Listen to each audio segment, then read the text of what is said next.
Hey everyone, Michael Henderson here, New Grow Wellness, and today we're going to talk about how to find your macros. What are macros? How to go about finding them with your calories, okay? So, a macro, what is a macro? Macro is going to be the 3 food groups that will bring you large nutrition, large nutrients, large nourishment, macro, large, right? And that's going to be protein, fats, and carbs. Carbs is short for carbohydrate, okay? That word hydrate should tell you something. But these are measured in units called grams, okay? I mean, obviously you can go ounces to pound, but we're going to break it down to grams. Each gram of protein that you consume is 4 calories worth of energy, okay? Each gram of fat that you consume is 9 calories worth of energy. And on the reverse side, it just means how much, you have to get into heat and all that, but how much energy is used to break down the food, thus gives you the energy as well. 1 gram of carb is just like protein, it's going to give you 4 calories, okay? So remember this, okay, because once we figure out, we'll be doing some backwards math, and once we figure out either grams or calories, we can figure out the opposite, okay? Now, how do you go about figuring your TDEE, total daily energy expenditure, okay? Which part of that is your BMR, right? Your base metabolic rate, okay? Your base metabolic rate, your total daily energy expenditure. So to find the TDEE, we're going to use your BMR with your NEAT score, okay? So NEAT is non-exercise activity thermogenesis, okay? Thermogenesis, right? So how much your body has to burn calories, energy, how much energy it's burning by doing activity outside of exercise. So instead of just going to the gym to do cardio to burn calories, you're more conscious and more aware of parking further away in the parking lot, using the stairs versus the elevator, not watching 12 hours of TV, or if you do, like, do it standing and folding laundry, whatever it may be, okay? So that's non-exercise activity, thermogenesis, base metabolic rate, okay? Total daily energy expenditure, okay? So we'll start with BMR. BMR is going to be, if you have a coach or if your gym has a scanning tool that can scan your BMR for you through bioelectric impedance, that's a great way to measure it. Otherwise, your BMR, you can take your body weight, okay? So BMR simply could just be body weight times 10, okay? That's going to give you your general BMR, okay? General. Now, if you look over here, I created a chart of different ways to find different BMRs, okay? If you're trying to gain weight, if you're what's called a hard gainer, ectomorph, long, thin muscle bellies, your body converts food into energy, you have a hard time gaining muscle and or fat, you're what's called a hard gainer, so you're going to actually go 15 to 20 calories per pound of body weight to find your BMR, okay? If you wanted to just maintain your calories and just do maintenance calories, you go 12 to 15 or even down 10 to 15 based on you knowing your body and how your body responds. If you want to lose weight, 10 to 12 calories per pound, okay? You don't want to go below that, okay? And again, if you are, this is kind of brought in, like if you're trying to lose weight, don't go below 10 to 12 pounds, but also don't be 20 calories per pound either, okay, if you're trying to lose a lot of body weight. If you're trying to gain muscle, you don't want to be down here, you want to be up here, okay? So we're going to just stick with the simple BMR of body weight times 10, okay? Remember, we're trying to find TDEE. So BMR we found is just going to be simple body weight times 10, okay? So let's say we have 120 pound, 130, let's go 150 pound male, okay? The body weight of 150 times 10 is going to be 1,500 calories. BMR. My BMR personally is 2,100 calories, okay? That's my BMR. So once you find your BMR, now we're going to go to your NEAT. Okay, we found the BMR, we're going to go to the NEAT, non-exercise activity thermogenesis. Okay, LF is, I call it lifestyle factor. Okay, that's how you go into the next part of finding the NEAT score, right? It was, what is your lifestyle factor? Okay, so this is how you live your day when you're awake, not when you're sleeping. This includes work, commuting to work, what you do at work, and what you do at home, right? So if you get in your car to drive to work, to go sit at a desk job, to come back home and sit, you don't really have any activity. And if you're not working out, right? You have no activity. That's 1.2, you're pretty sedentary. So you would simply just take 1500 and multiply it by the lifestyle factor of 1.2. We're not going to use that number yet, though. Okay, light activity, you work a sedentary job, you're sedentary at home, but you do come to the gym and work out a couple times a week for 30 minutes to an hour. That's going to be light. I would say if you do it 2-3 times a week, that's going to be light activity. If you're doing that 5 days a week, that's going to be, moderate activity. Maybe you're up and down at your desk at work more often. When you get home, you are cleaning and preparing food and doing laundry. You're going to be more in the moderate activity. A lot of people aren't going to be in the intense activity, who are, obviously looking for weight loss. You wouldn't necessarily be looking for that if you had intense activity, but again, we can't make blanket statements. So intense activity is you're working out 5 at the least, probably 6-7 days a week. You have an active job, maybe you're into construction or cleaning or a hospital floor or whatever, that you're constantly moving in your job and you're constantly moving at home, okay? That's going to be intense activity. You're into bodybuilding, powerlifting, CrossFit, you're an athlete, you have a mission, you're training for a marathon, a triathlon, okay? Extreme activity is 7 days a week. You hardly sit down, you're going heavy loads, you're going balls to the wall, okay? So it's going to be like Olympic athletes, professional sports players in season, okay? So we're going to say this person has a light activity, okay? Now we're going to go moderate. We're going to go 1.5. Lifestyle factor of 1.5, okay? So 1500 times 1.5 we know is going to be 2250.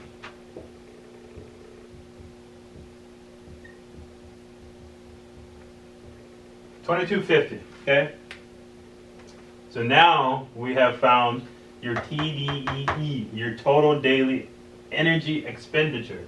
Okay? So including your lifestyle, your working out, everything, your BMR, you're looking at 2250. Okay? 2250. Now, if you're going to maintain, you could probably calculate your actual workout into there. Okay, I burned 600 calories working out a day. You might want to add that to it, but generally speaking, it's going to be included into the LF. Okay, so now that we have that, we're going to start with this number down. So I'm going to erase this. Hopefully you got time to write it down. I'll give you some time. Okay, good. So 2250 is our number, right?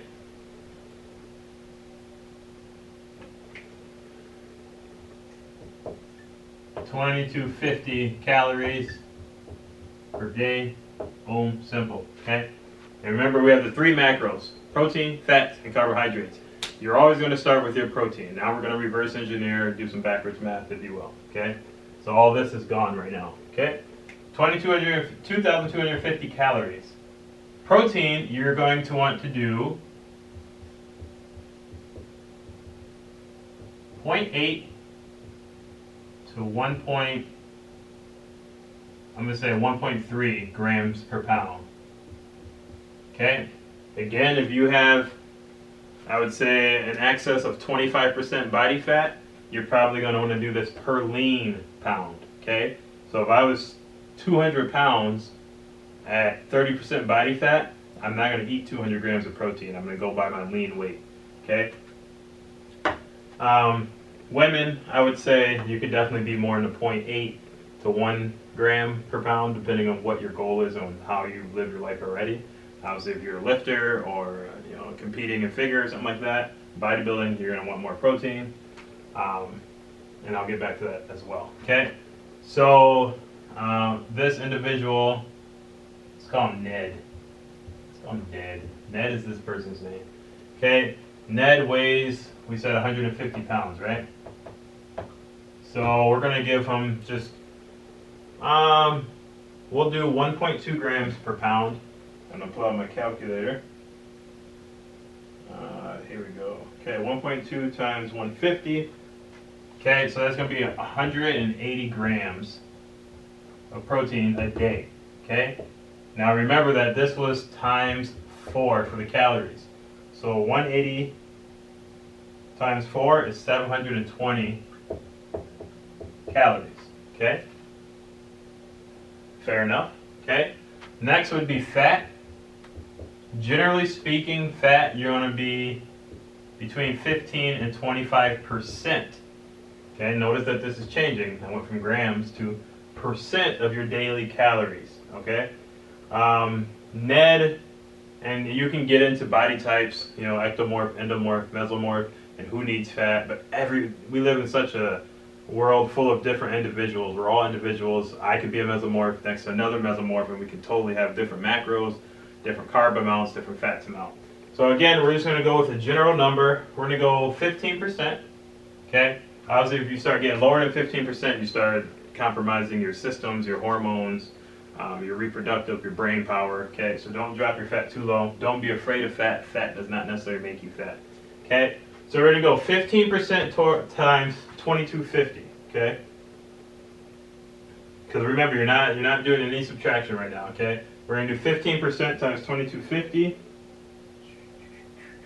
And that gives us 337 and a half calories. So we're going to round that up to 338. So I'm going to write that number here. 338 calories from fat. Okay. We're going to take 338 and go backwards and divide it by 9 calories. Okay, to find the grams, which gives me 37 and a half. Again, we're just going to bump up to 38 grams of fat. Okay, and I'll write these better. Now we're going to do some addition. So you're going to take the 338 calories plus the 720. That gives us 1058. And then we're just going to subtract. Okay, so 2250 minus 1058 gives us a number of 1192. Okay, and you take 1192 and divide that by 4 to find the grams. 298.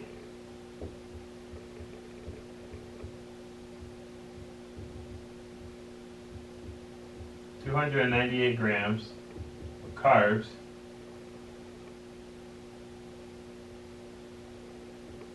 for 1192 calories. Okay, so carbs are always just going to fill in the rest. Okay, so we have 2,250 calories broken into 180 grams protein, 38 grams fat, 298 grams carbs. Okay.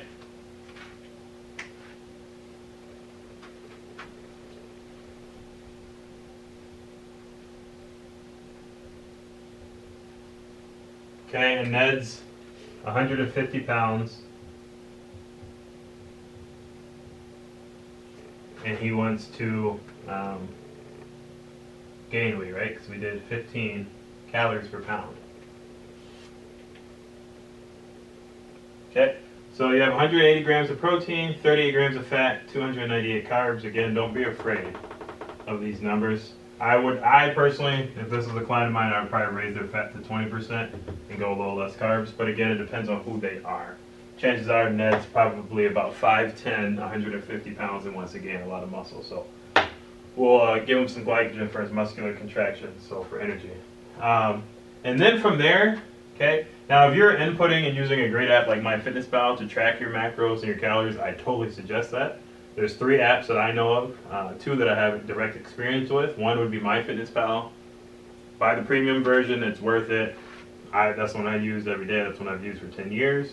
I've messed around with Chronometer. If you're vegan or heavily plant-based and worried about getting enough protein, use Chronometer, because Chronometer is kind of made for vegans in mind, where it'll piece together all those amino acid chains that are in plants and put them together as a full, complete protein, and it'll reflect that in your logging.